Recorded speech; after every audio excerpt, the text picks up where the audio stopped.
Dis maandag, dis 4 Mei, Dirk aan hierdie kant, goeiemôre.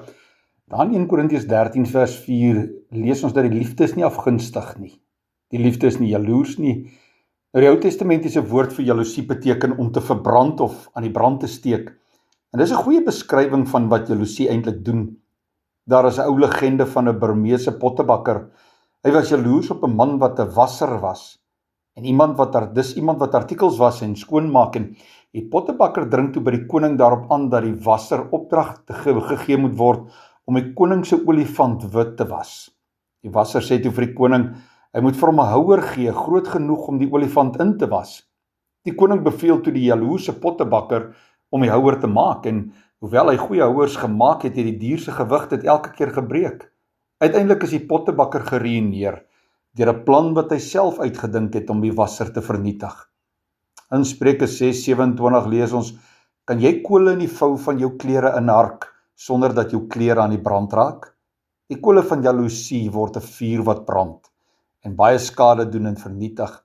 Die liefde is nie jaloers nie, is nie afgunstig nie, sê Paulus. Jy kan die jaloesie egter baie goed wegsteek. Dit kan in jou hart brand sonder dat ander daarvan weet.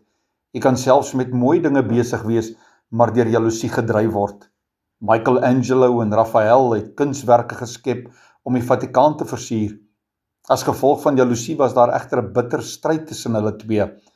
Hulle wou nie eers met mekaar praat nie uit jaloesie en afguns op mekaar se kuns.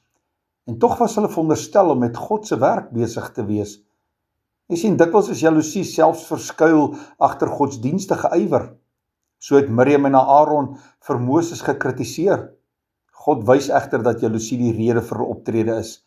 En uit jaloesie wou Saul vir Dawid doodmaak, wat deur God gekies is vir koning. Paulus skryf daar in Filippense 1, daar's wel wat party wat Christus verkondig, omdat hulle jaloers is op my. Mense wat selfs die evangelie misbruik ter wille van jaloesie. Wel, wanneer jy groen is van jaloesie, beteken dit jy is ryp vir probleme. Hoe kan jy dit oorwin? Wel, eerstens erken dit aan jouself.